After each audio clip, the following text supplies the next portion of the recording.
اگرچہ بھٹکے ہوئے ہیں لیکن کبھی بھولی ہوئی منزل بھی یاد آتی ہے راہی کو، اور بھٹکے ہوئے آہو کو پھر سوئے حرم لے چل۔ اس کی ضرورت ہے مسلمان کو پھر اس کا مقصد یاد دلایا جائے۔ پاکستان اس لیے نہیں بنایا گیا تھا کہ ہمارے ہاں ٹاٹے اور برلے نہیں تھے تو ہمارے پاس اس کے بھی باپ وجود میں آ جائیں، اس لیے تو نہیں بنایا گیا تھا۔ پاکستان اس لیے نہیں بنایا گیا تھا کہ جاگیرداروں کی جاگیرداریاں محفوظ ہو جائیں، پاکستان اس لیے تو نہیں بنایا گیا تھا۔ اور یہ کہ نمازیں اور مسجدیں تعمیر ہو جائیں، مسجدیں تو امریکہ میں تعمیر ہو رہی ہیں عالی شان سے عالی شان، اس لیے پاکستان نہیں بنا تھا۔ آج بھی مسلمان، میں معذرت سے عرض کر رہا ہوں مولانا سے، آج بھی بھارتی مسلمان کی ایوریج نمازی ہونے کے اعتبار سے پاکستانی مسلمان سے کہیں بہتر ہے۔ آج بھی برقع نظر آ جائے گا تو ہندوستان میں نظر آ جائے گا۔ میں نے اپنی آنکھوں سے دیکھا چند سال پہلے جب مکہ مسجد حیدرآباد دکن میں 3 دن مسلسل میری تقریریں ہوئی ہیں، 10,000 مرد اور 5,000 خواتین، اور ان میں سے کوئی بغیر برقعے کے نہیں تھی۔ ایک سیلاب نظر آ رہا تھا برقعوں کا کہ جب جلسہ ختم ہوا ہے رات کے 12 بجے 3 دن تک متواتر۔ یہاں کہاں نظر آئے گا برقع آپ کو؟ یہاں تو جس کے پاس 2 پیسے ہو گئے اس نے سب سے پہلے برقع اتار کے پھینک دیا۔ معلوم اچھی طرح سمجھ لیجئے یہ چیزیں تو وہاں زیادہ ہیں یہاں کی نسبت۔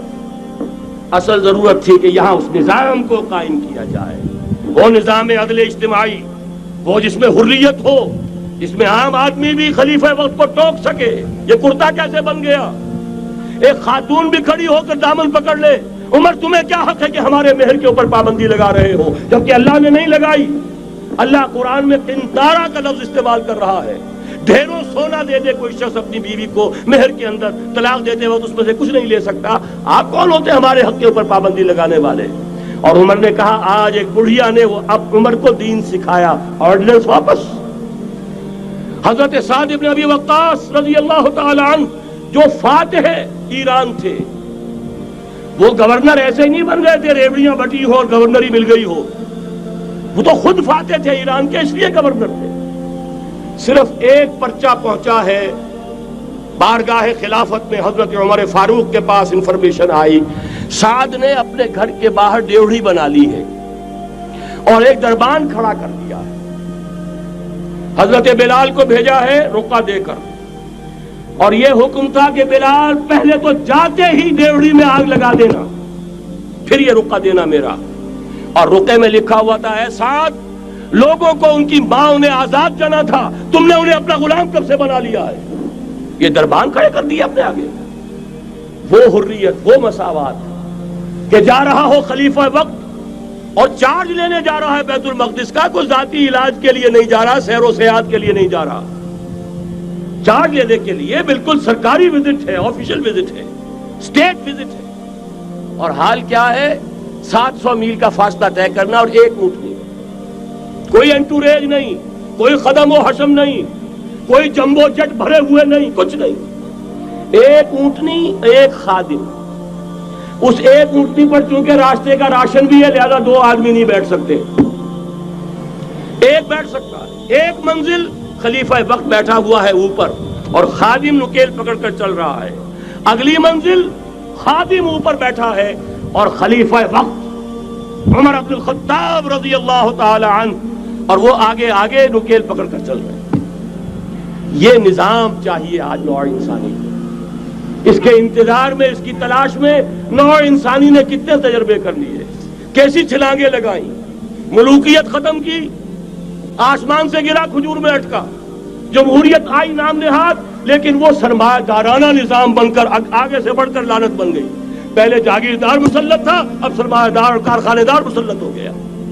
اس سے نکلنے کے لیے زور لگایا، کمیونزم کی طرف گئے، چھلانگ لگائی، اب ایک پارٹی ڈکٹیٹر بن کر بیٹھ گئی۔ انسان رست از یک بنتا افتاد در بندے دیگر، ایک چیز سے غلامی سے نجات پاتا ہے دوسری میں پھنس جاتا ہے۔ اور کیوں؟ کہ وہ نظام عدل اجتماعی جو محمد عربی کو دے کر بھیجا گیا تھا، اس کے کسٹوڈین سوئے ہوئے، اس کے کسٹوڈینز کو اندازہ ہی نہیں۔ یہ نسخہ تو ہمارے پاس تھا، ہمیں عمل کرنا تھا اور دنیا کے سامنے پیش کرنا تھا۔ پاکستان بنایا اس لیے گیا تھا کہ ہم اس کا ایک نمونہ دنیا کے سامنے پیش کریں گے۔ قائد اعظم نے فرمایا تھا کہ ہم یہ چاہتے ہیں کہ پاکستان کی صورت میں عہد حاضر میں اسلام کے اصول حریت و اخوت و مساوات کا ایک نمونہ قائم کر کے دکھائیں۔ کہاں ہے وہ؟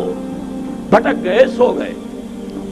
وَلَنُذِيقَنَّهُم مِّنَ الْعَذَابِ الْأَدْنَىٰ دُونَ الْعَذَابِ الْأَكْبَرِ، بڑے عذاب سے پہلے چھوٹا عذاب کا مزہ چکھائیں گے. لَعَلَّهُمْ يَرْجِعُونَ، شاید کہ لوٹ آئیں. کوئی عجب نہیں اس عذاب الادنیٰ کے بعد ہم جاگے نہیں، ہوش میں نہیں آئے. کوئی عجب نہیں کہ بڑے عذاب کا کوڑا ہماری پیٹھوں پر برس جائے. لیکن مجھے یہ یقین ہے، نوٹ کر لیجئے، اگر یہ دوسرا امکان ہو گیا، خدا نہ خواستہ اللہ کے عذاب کا کوڑا ہماری پیٹھ پر برسا، مجھے یقین ہے اللہ ہندوؤں کو مسلمان بننے کی توفیق دے گا. لیکن اسلام کا بول بالا اسی خطے سے ہوگا. تاریخ میں یہ ہو چکا ہے آیا فتنہ تاتار کے افسانے سے، پاسباں مل گئے کعبے کو صنم خانے سے. تاتاریوں کے ہاتھوں کروڑوں مسلمان قتل ہوئے، لیکن اسلام نے تاتاریوں کو فتح کر لیا. اور پھر اسلام کا مسلمانوں کا دوسرا دور عروج انہی تاتاریوں کی مختلف شاخوں کے تحت ہوا. وہ تاتاری ہی تو تھے، وہ سارے ہورس، ٹرکش ہورس، ترکان تیموری، ترکان سبوی، ترکان سلجوقی، ترکان عثمانی، وہی تو سٹاک تو وہی ہے آیا فتنہ تاتار کے افسانے سے، پاسباں مل گئے کعبے کو صنم خانے سے. اس لیے کہ حضور نے فرمایا مشرق سے ہوگا، جہاں سے فوجیں چلیں گی. تو کوئی عجب نہیں. بہرحال یہ دو امکانات ہیں، لیکن اس کا فیصلہ تیرے ہاتھوں میں ہے، دل یا بدن. سیدھی بات. اگر تو اب بھی ہم ٹھیک ہو جائیں، جاگ جائیں، ہوش میں آ جائیں، قوم یونس کی طرح توبہ کر لیں، تو بغیر عذاب کے کوڑے کے رحمت خداوندی ہم پر سایہ کرے گی. اگر ہم نہ جاگے تو وہ عذاب کا کوڑا آئے گا. یہ نہیں میں کہہ سکتا ان ادری قریب بعید ما توعدون، یہ میں نہیں کہہ سکتا، یقین کے ساتھ جانتا ہوں کہ آئے گا.